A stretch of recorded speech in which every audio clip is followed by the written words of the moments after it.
Allah'ın büyük nimeti bilen Peygamberimizin hadislerin okunu devam ederiz. Hemşirata hadis عن عبدة بن حزن قال تفاخر أهل الإبل وأصحاب الشاة عبدة خبارتا bir vakit sarık kütüşleri bilen diye kütüşleri yani bir-birisi bilen maqtanışıp sözge kirerler. Aytkelaşa başlar. Faqala Nebi sallallahu aleyhi yani qaysisi aybetrek deyip sarık kütüşüsü meni sarık iyeleri yani diye kütüşüsü diye iyeleri aybetrek deyip bir-birisi bilen maqtanışa başlar. Faqala Nebi sallallahu aleyhi ve sellem Buğisa Musa aleyhisselam ve huve râgi ghanam. Şul vakt Allah'ın elçisi ayta Musa aleyhisselam peygamber itip elçi ittirip jiberildi. Hamul peygamber bulgaç sarık küte. Sarık kütü küte. Ve buğisa Davud aleyhisselam ve huve râgi ghanam. Şul Davud aleyhisselam jiberildi. Allah tarafından elçi ittirip peygamber ittirip hamul da sarık kütü küte.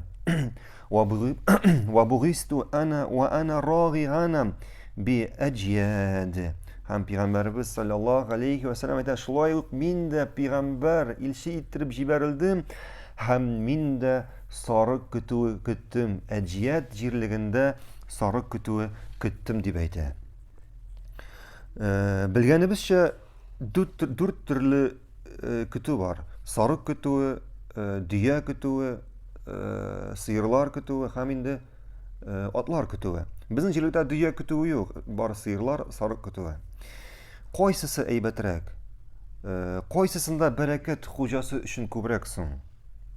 Hadislerde kelgençe sarık kütüğü en yaxşısı hem en bereketlisi. Sarık kütüğü en yaxşısı hem en bereketlisi. Elbette indi bu sözlerden alarak gerek tugul. Ertege sıyırlar, atlar asıramazqa deyip yok. Alarda da bereket var, alarda da hayırlık var, alarda da onun hocası için fayda var. Lakin sarık kütüğü yaxşırak. Yani indi ertege bireribizning mesela xiyar aldında saylov turayken nerse başlargasan?